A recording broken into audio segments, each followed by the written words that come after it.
তো আজ তোমাদের এমন একটা জায়গায় নিয়ে যাব যেখানে হাতে 2 দিন ছুটি থাকলে কিন্তু ঘুরে আসা যায়। তো আমি যেই ভিডিওটা স্টার্ট করেছিলাম, মানে যে সিরিজটা বেলিয়াতোড় থেকে কোথায় কোথায় যাওয়া যায়, তার মধ্যে কিন্তু এটাও রয়েছে। তো প্রথমেই জানাবো আমার চ্যানেলটাকে ভিজিট করবার জন্য অনেক অনেক ধন্যবাদ। আর আমি পুষ্পাঞ্জলি, আর আপনারা দেখছেন বাঙালি মম পুষ্পাঞ্জলি। তো এখানে আমরা আজকে চলে এসেছি বনলতা রিসর্টে। এটা যদিও শীতকালের ভিডিও, কিন্তু এখন আমি আপলোড করছি। অনেক মানে ভিডিওটা করা ছিল কিন্তু আপলোড করে হয়ে ওঠা হয়নি। তো যাই হোক, আজকে এই জায়গায় আপনাদের নিয়ে আসছি বনলতা রিসর্টে। তো শীতকালের ডেস্টিনেশনে কিন্তু বনলতা রিসর্ট একটা দুর্দান্ত জায়গা হতে পারে, কারণ এখানে আপনারা এলে কিন্তু প্রত্যেকটা যে গ্রাম্য পরিবেশের যে আনন্দ, গ্রামের পরিবেশের যে একটা আলাদাই গন্ধ, সেটা কিন্তু অনুভব করতে পারা যায়। তো আর এখানে আমরা দেখেছেন কি বড় বড় ইমু। তো এখানে এসে যেটা আমি আগেও একটা ভিডিও দিয়েছি এটার উপর, সেটা আজ থেকে প্রায় 5 বছর আগের। আর 5 বছর পর আমরা আবার এখানে এসেছি। দেখেছেন এগুলো কিন্তু ইমু পাখি, কি বড় বড় না, আর কি রাগি রাগি চোখগুলো, মানে দেখেই ভয় লাগছে, মনে হচ্ছে এক্ষুনি তাড়া করবে।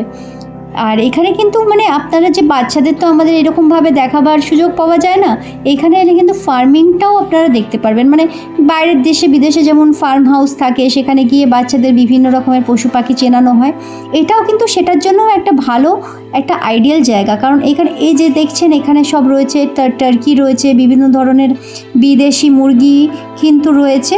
এগুলো দেখে কিন্তু বাচ্চারা তো ভীষণই আনন্দ পাচ্ছে, তার সাথে আমরাও খুব জানতে পারছি, দেখতে পাচ্ছি, মানে যেমন ফার্ম হাউসে হয় এখানটা কিন্তু সেই রকমই।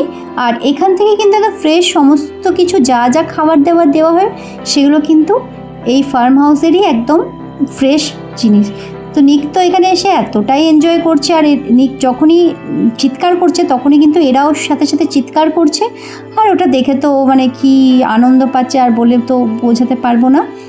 তো এখানে কিন্তু যে শুধুমাত্র যে এগুলো সেগুলো নয়, কিন্তু এখানে এসে কিভাবে চাষ হচ্ছে, যেহেতু আমরা শীতকালে গেছিলাম তো সেখানে কিন্তু শীতের সবজিতে পুরো ভর্তি ছিল চারদিকটা, বড় বড় বাঁধাকপি, ফুলকপি, শাক, মানে একদম দেখে একদম মনটা একদম মানে ফ্রেশ হয়ে গেল। যে একটা জায়গায় এসে যে গ্রামের ফিলিংসটা, সাথে আবার ফার্ম হাউসের ফিলিংস, সাথে সুন্দর রিসর্টে থাকার একটা যে আনন্দ, দেখেছেন চারদিকটা এত ফুল আর এত শাকসবজির মানে গার্ডেনে পুরো ভর্তি। মানে এখানেই হচ্ছে, এখান থেকে তোলা হচ্ছে, এখান থেকে একদম সোজা কিচেনে গিয়ে এখান থেকে পুরো কিন্তু খাবার দাবার একদম ফ্রেশ জিনিস দিয়ে তৈরি হচ্ছে।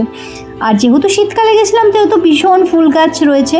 তো শীতকালে যদি কোথাও প্ল্যান করেন তাহলে 2 দিনের হাতে যদি সময় থাকে এখানে কিন্তু আসা যায়। তো আমাদের কাছ থেকে খুব বেশি দূরে নয় যেহেতু, যে আমাদের তার জন্য মানে বেলাতোড় থেকে এখানে এদিকেও এসে থাকতে পারেন একদিন। এখান থেকে আবার বিষ্ণুপুরও ঘুরতে যাওয়া যায়। তো বিষ্ণুপুরের যেহেতু এটা খুব কাছে, সেহেতু এখান থেকেই মানুষ সবাই স্টে করে, দিয়ে তারপরে বিষ্ণুপুর ঘুরতে যায়। বাচ্চাদের জন্য পার্ক আছে, ঘোড়ার রাইড আছে, এখানে কিন্তু বিভিন্ন ধরনের অ্যাক্টিভিটি, মানে ওই ঘোড়ার রাইড আছে, তারপরে আরেকটু দূরে গিয়ে আপনার বোটিং টোটিং, এখানে অনেক কিছুই রয়েছে। কিন্তু দেখে কিন্তু খুব ভালো লাগলো। সব থেকে যেটা আমার ভালো লাগলো সেটা হচ্ছে এই বাড়িগুলো। এই বাড়িগুলো দেখুন পুরো কিন্তু চাঁচ দিয়ে পুরো একদম তৈরি আছে, মাড হাউস আছে, মানে মাটির বাড়ি রয়েছে।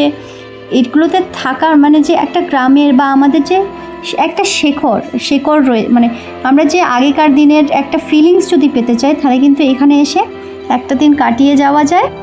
খুব সুন্দর জায়গাটা, জানেন তো, মানে এটা হয়তো মুখে বলে বা মানে ভাষায় আমি প্রকাশ করতে পারবো না, কিন্তু এখানে এসে এটা যদি ফিল করেন তাহলে কিন্তু মানে ভীষণই ভালো। মানে আমাদের তো খুবই ভালো লাগছিল, কিন্তু আমরা এখানে থাকিনি। আর এটার যে পুরো ডিটেলস, কত কি ভাড়া, কোথা দিয়ে আসতে হবে, সে তো গুগলে পেয়েই যাবেন।